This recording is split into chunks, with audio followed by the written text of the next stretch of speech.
Welcome to the Global Business Women's Pod, brought to you by the Greater Houston Women's Chamber of Commerce. I am Susan Dyson and proud to be the CEO, President, and founder of the Chamber. Please join us for this empowering podcast every Thursday at 6 p.m. Please welcome to the stage, the President and CEO, Elevate You Coaching, Inc., Julie Flowers. So I love that we're getting, woo! All right, we're getting champagne here too, right? We're gonna make it worth our while. Now I know there's not a lot of people here, and thank you for sticking it out to the end. I'm pretty sure you all stayed for the champagne though, right? Am I right? And I would love if you all came in a little closer so this feels a little bit more intimate, because what I'm gonna talk about today has something to do with Sisterhood Tribe. So let me ask you a question. First question I have for you, and I'm gonna go with my slides. Here we go. How many feel like we still have mean girls happening? Right? We go from the talking behind each other's back, maybe a little backstabbing, maybe a little judgy, right?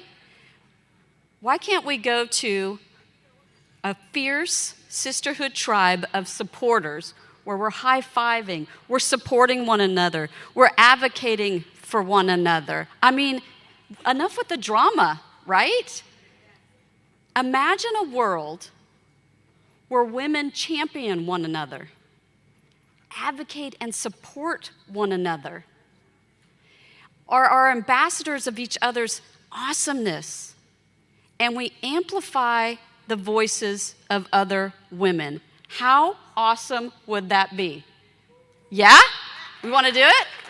All right, then we're going to rock this stage together, ladies and men that are in the room today. Because men, I'm not leaving you out either. We need you as our allies as well. You ready to rock this stage?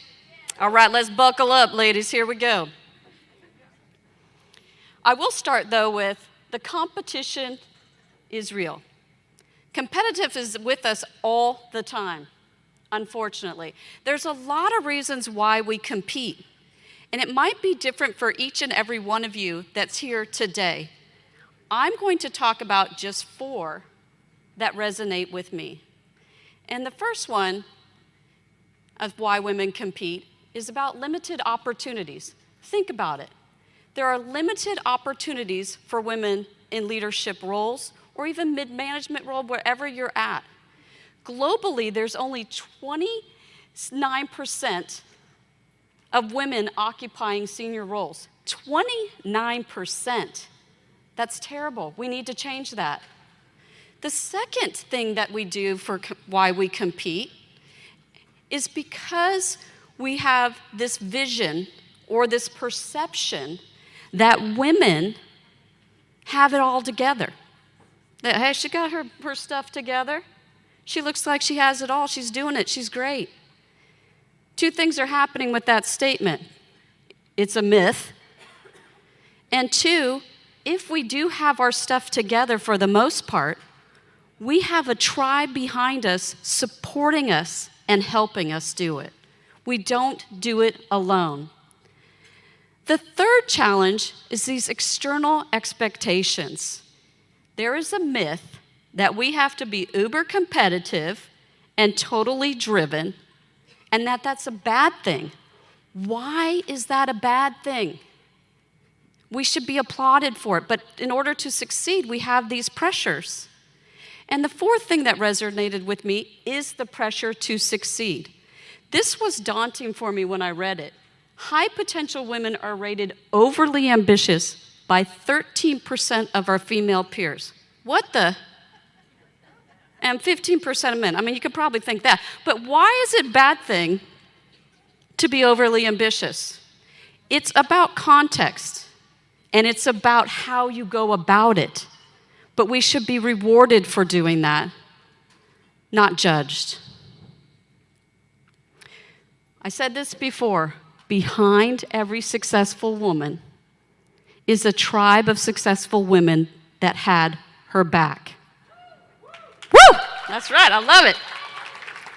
Now, I know you guys are here with some of your colleagues today, so you might not like answering these questions, but this is a safe space, people. All right? We're going to get vulnerable. We're going to get real. You ready? Okay. How many of you feel like you compete with other women, either now or sometime in your career? I know I have. How many of you feel like you can't bring your authentic self to work? It's a terrible feeling, right? Terrible feeling. Well, I'm going to go through 4 mindset shifts that I think we all need to do that will make this world a better place and make women be less competitive and more authentic and advocating for each other. The first one is be an inclusive champion. What do I mean by that? We need to create authentically safe spaces, free from fear and judgment, where we have a sense of belonging, where we're free to be who we are and show up who we are today without judgment. We need to create those authentic spaces. We also need to lift as we climb. It is our obligation and our privilege to do that. We need to rise each other up. And some of the ladies here today who spoke on the stage said that very thing. We need to do more of that. This is a true statement. I am literally obsessed, ladies, obsessed with seeing women encourage, support, and empower each other. I love to do it, and I love to witness it. And we need more of it, don't we? That's right. So what do we need to do? Imagine this, okay? That we give out Olympic gold medals for hair flipping. That's my power stance, by the way. You felt it, didn't you? I know you did. We need to be the ambassador of each other's awesomeness. Now, I stole that from Frances Fry's book, Unleashed, but I love it. Do you feel the power of that? Ambassador of someone else's awesomeness, and your own as well. We need to make sure that people and women understand their value, that they feel it, they own it, they honor it, and they are able to articulate it. We also need to amplify other women's voices. Now, what do I mean by that? I'll tell you a story. I left my corporate job of almost 27 years in a very male-dominated industry. Oftentimes, I was the only female at the table, the only short, blonde female at the table as well, which comes with other challenges. However, many times, I would have what I thought was a brilliant comment, a suggestion, or insight. It went on deaf ears. 5 minutes later, guess what? Johnny had the same comment I had and got credited for it. What the, right? Literally, that's what my face would do. My manager at the time, president of one of our operating companies, actually gave me feedback. Julie, do you know what sometimes you get a little assertive to say your point. I said, you want to know why? He's like, yeah. I said, you sure you want to know why? Yeah, I do, Julie. Okay. And I told him, it goes on deaf ears. And then the guy says it, and you guys think he's brilliant. He's like, nuh-uh. I said, watch next time. Guess what he did? He did. And you know what he did? He credited for me. And this is what you need to do. This is what happens. I said something, no one hears it. Johnny says it. My buddy, whether a male ally or a female colleague, should say to Johnny, wow, Johnny, it sounds like you have the idea Julie just said a few minutes ago. It's great that the two of you are aligned. And I'm over there going, uh-huh, uh-huh. But you have to amplify our voices, and we can all do more of this. There is room for all of us, even though the statistics said 29%. If we're not being an inclusive champion, if we're not being the ambassador of someone else's awesomeness, that number is going to stay or go down. I am not free while any woman is unfree, even when her shackles are different than mine. That's a deep one, right? So the third one is you need to be Eliminator. Imagine a world where we have a bunch of sheroes. I didn't say hero. I said shero. And we have capes. You like how the prop? Did you get it? Okay. That we are armed with capes that give us the courage to be laser focused on eliminating boundaries,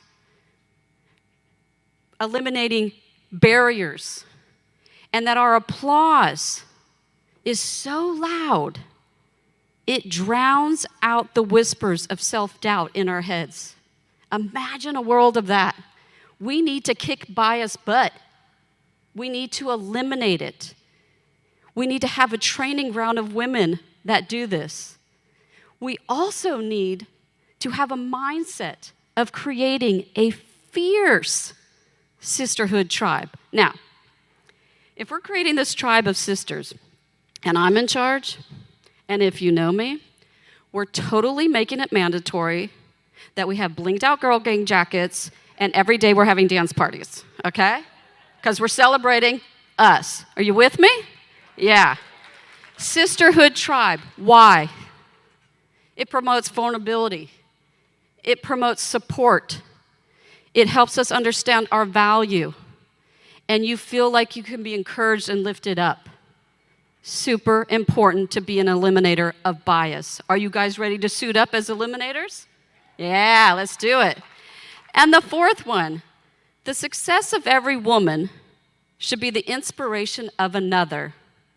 We should rise each other up. The last one is be an inspiration. Being inspired to other women. You have to authentically share your climb and pay it forward. Why? Because you have to share your epic mishaps along with your successes.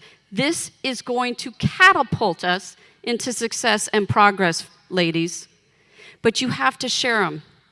There are many women in this audience today that have inspired me. And when I said, I'm leaving Chevron after 27 years and starting my own coaching company, dedicated only to women, by the way, I had women in this chamber calling me left and right, how can I help? They inspired me, and I hope to be inspiring someone as well. But we have to pay it forward. We have to lift as we climb. And this brings us together with a sense of belonging. So lastly, I have an ask of all of you today. Let's go from mean girls to a fierce sisterhood tribe, right? Let's be an inclusive champion. Let's be expert hype women and be the ambassador of not only your awesomeness, but someone else's awesomeness. Let's kick some bias butt, ladies. I'm ready. I know there's not much of a muscle there, but pretend like it's there. Let's be eliminators and put our capes on and do it. Eliminate bias. And lastly, let's create a sisterhood of inspiristas and be an inspiration to other women. As we rally for other women to elevate, we can all create this change. Can I hear a woo-hoo? All right, let's do it, because together we rise, together we succeed. Thank you very much.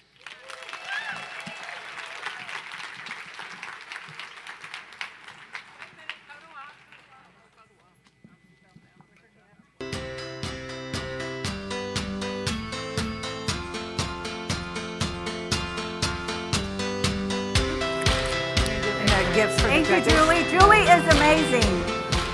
I love hearing her speak.